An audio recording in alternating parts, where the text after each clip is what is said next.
అందరికీ నా కళాభివందనములు. నేను మీ ఈశ్వరరెడ్డి, వ్యాఖ్యాత, బ్రహ్మంగారి మఠం. కళాకారులకు, కళాభిమానులకు, కళా పోషకులకు, రసజ్ఞులైన ప్రేక్షక మహాశయులకు అందరికీ నా కళాభివందనములు. చెక్కభజన కళాకారులలో జగద్విఖ్యాతి పొందిన సగిలి పుల్లయ్య గారి ఆకస్మిక మరణం మనందరినీ ఆశ్చర్యచకితులను చేసింది. అంతేకాకుండా మనను దుఃఖసాగరంలో ముంచేసింది. ఆయన మేటి కళాకారుడుగా, జానపద గురువుగా ఆయన చేసిన సేవలు అనితర సాధ్యం. జానపద కళారంగ వినీలాకాశంలో ఆయన ఒక ధృవతార. వారి జీవితం అంతా కళారంగానికి అంకితం చేసి ఆ కళకే వన్నె తెచ్చినటువంటి మహనీయుడు. చెక్క భజన, కుదుకు భజన, జడకోపు, కోలాటం ఏదైనా సరే ఆయన నేర్పిన తర్వాత గజ్జె పూజ నిర్వహించేటువంటి తీరు ఒక ప్రత్యేక కార్యక్రమం అది. అలా ఆ గజ్జె పూజ మహోత్సవం రోజున వారి అత్తగారు ఊరైనటువంటి బొజ్జవారి పల్లెలో మహిళలకు కోలాటం నేర్పి ఆ సందర్భంలో వందలాది శిష్యులు, బంధువులు, మిత్రులు మధ్యలో ఆయన ఒక్కసారిగా కూలిపోయి ఆ కళామ తల్లి ఒడిలో చేరదీరాడు. మనందరికీ దుఃఖాన్ని మిగిల్చాడు. అయినా తన జీవితంలో ఏనాడు డబ్బుకు ప్రాధాన్యత ఇవ్వలే. కేవలం కళ కోసమే బ్రతికిన ధన్యజీవి పుల్లయ్య గారు. భజననే ఇంటి పేరుగా కలిగి విశ్వవిఖ్యాతి చెందినటువంటి భజన పుల్లయ్య గారు గడించింది డబ్బు కాదు, ఎనలేని కీర్తి. ఒక కళా నక్షత్రం ఈ భూమి నుండి నెంగికి వెళ్ళిపోయింది. ఆ ధన్యజీవికి మనం ఏమి ఇవ్వగలం? ఆయనకు ఆస్తులు లేవు, ఐశ్వర్యము లేదు. కుటుంబ జీవనం సాగాలంటే సాదాసీదాగా జరిగేది. వారి శ్రీమతి ఐవారమ్మ గారికి మనమందరం అండదండగా నిలబడవలసిన సమయము ఇది.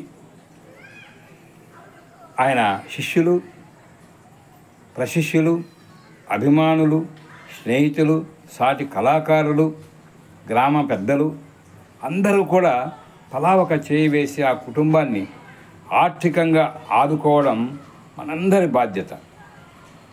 అందుకే ఆగస్టు 14వ తేదీన ఆయన సంస్మరణ సభ లింగారెడ్డిపల్లె గ్రామంలో హృదయపేటలో జరగనున్నది. ఆ రోజు మనమందరం అక్కడ హాజరవుదాం, ఘనంగా నివాళి సమర్పిద్దాం. అంతేకాకుండా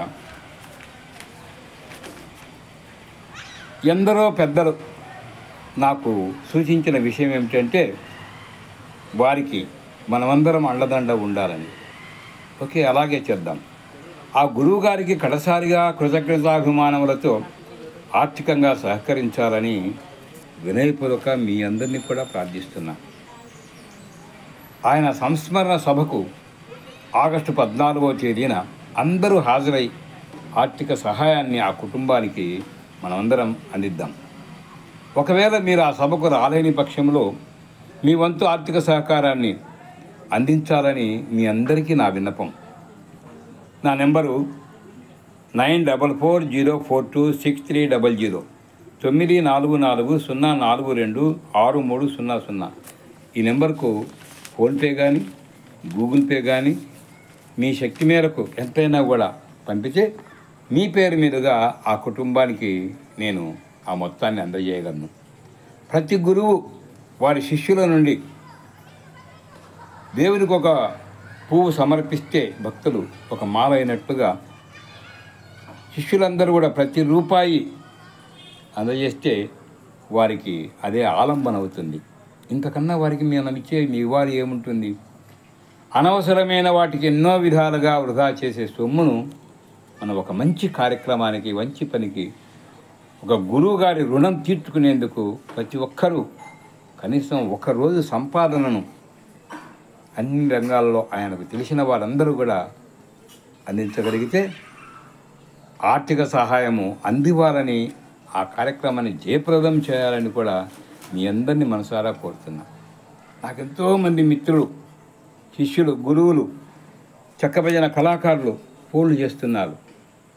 ఆ కార్యక్రమం చాలా గొప్పగా చేయాలని. చేద్దాం అలాగే.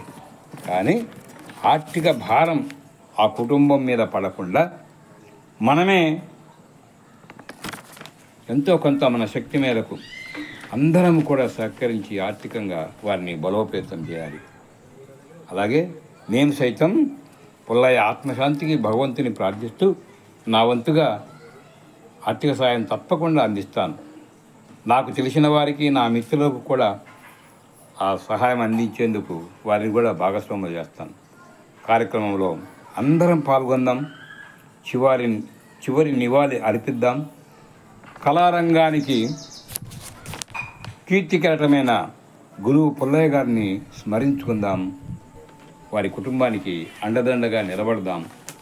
కాబట్టి తెలిసిన ప్రతి ఒక్కరూ ఎంతైనా కూడా వారి శక్తి మేరకు ఆర్థిక సహకారాన్ని ఆ కుటుంబానికి అందించాలని మరీ మీ పదాలకు శిరస్సు వంచి ప్రణమిలుతూ అభ్యర్థిస్తున్నా. అంతకంటే ఈ రాయలసీమలో మనకు చెక్కభజన గురువుగా పేరు పొందినటువంటి పుల్లయ్య గారికి మించింది ఎవరికి లేదు. ఆయన ఆత్మీయతకు జోహారు. కడసారి మనము ఆ నివాళి కార్యక్రమంలో కలుద్దాం. ఆ కుటుంబానికి అండదండగా నిలుద్దాం. మీరందరూ కూడా చేయొచ్చునివ్వండి. నేను సదా మీ వెంట ఉండేటువంటి మీ మిత్రుని. అందరికీ కళాభివందనములు. నమస్కారం.